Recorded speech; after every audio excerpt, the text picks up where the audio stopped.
Kyle Rittenhouse not guilty on all charges. President Biden responding to the verdict earlier today. Do you stand by your past comment equating him to white supremacy? Well, look, I stand by what the jury has concluded. The jury system works, and we have to abide by it. Here now, Charlie Hurt, Washington Times opinion editor, also a Fox Business contributor. But the left, far and wide, Charlie, are still basically calling this a disgrace. And we were talking about it earlier, just spitting on this verdict. What do you make of the, again, it's the great media, one of the many great media and left-wing lies that was peddled to the American people about Kyle Rittenhouse. Yeah, it's truly amazing. And listening to Joe Biden talk about vomitous ghouls, there you have one. Can you imagine declaring such a rotten thing about somebody, a 17-year-old kid at the time, based on absolutely no evidence whatsoever? You know, truly the fish rots at the head, and this is a perfect example of it. It'll be kind of interesting, you know, scrolling through the rotten sewer that is Twitter. It's kind of interesting to see some of these disgusting people, and a lot of them in the media that should know better, who are still promoting this poison about how somehow Kyle Rittenhouse is some sort of white supremacist who committed murder. I really hope all these people have good lawyers, not because I want them to get out of trouble, the trouble that they're going to get into, but because it'll make it more interesting.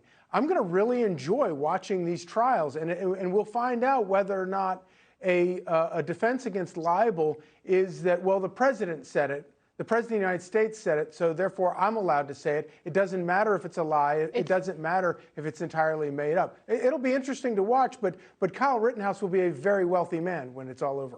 Well, I'm noticing in a lot of the tweets they don't actually say Kyle Rittenhouse's name because maybe they've woken up to the legal ramifications of peddling their lies. But again, they're still pushing this liberal narrative. They cannot let go of it. And I guess that dangerous zealots are going to zealot dangerously. Like, for example, here is Rosanna Arquette, that legal scholar. I have no faith in the justice system in America today. I don't want to live in a country that is ruled by violent, ignorant racists. Or even Robert Wright, the former labor secretary, was out tweeting that white supremacist violence is surging in America. This should horrify everyone. Charlie? It's just absolutely appalling. And if you go back to the beginning of all of this and you look at the performance of the media, the left-wing crazy sort of media, you know, they sparked these riots. We had these riots because the media ginned up this stuff and didn't do anything to call out how appalling it was that people were burning down cities.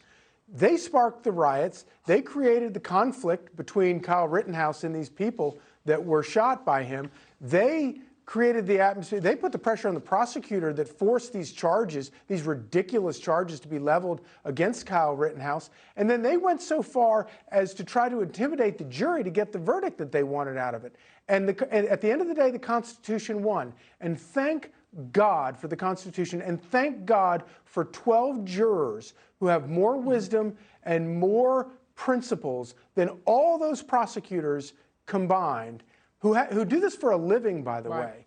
It's a very, very sad place that we find ourselves in.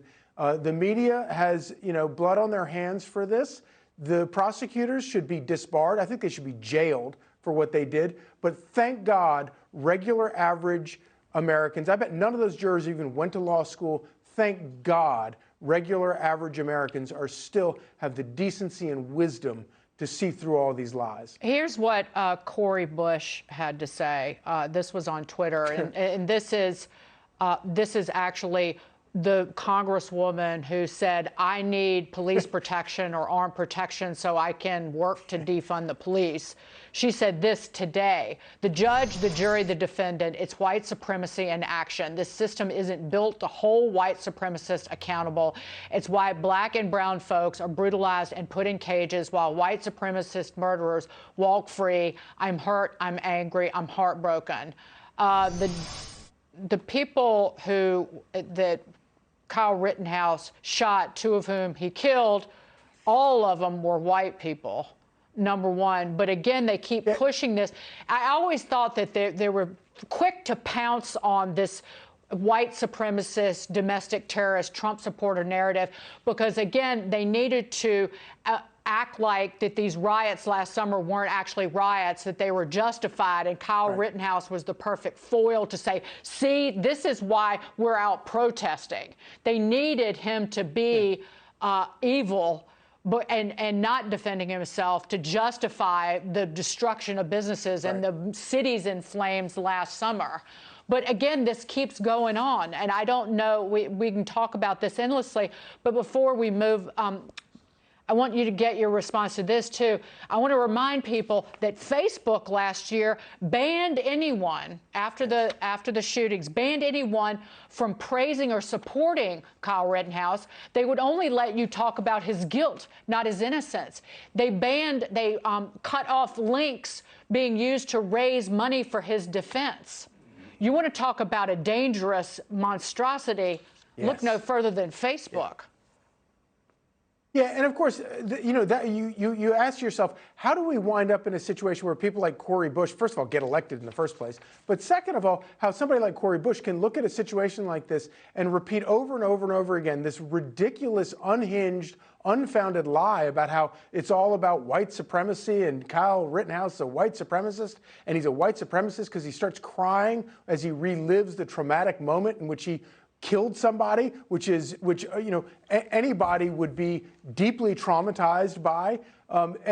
So how do we get here? Here's how we get here. You have to have a long-running systemic effort by very powerful organizations to shut down free speech so that people are fed nothing but poisonous propaganda. And that's what Facebook does. Twitter does it too, but nobody does it worse than Facebook.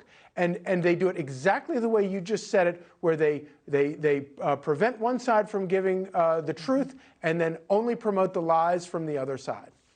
And a judge actually raised the issue of whether he would continue to broadcast court proceedings in his courtroom live.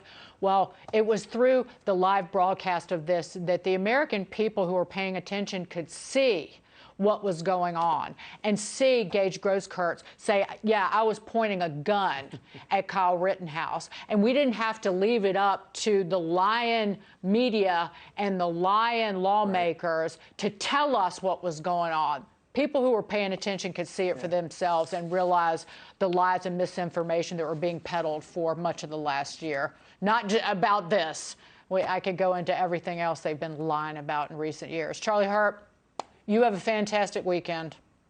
Enjoy Southern Virginia. Great to see you.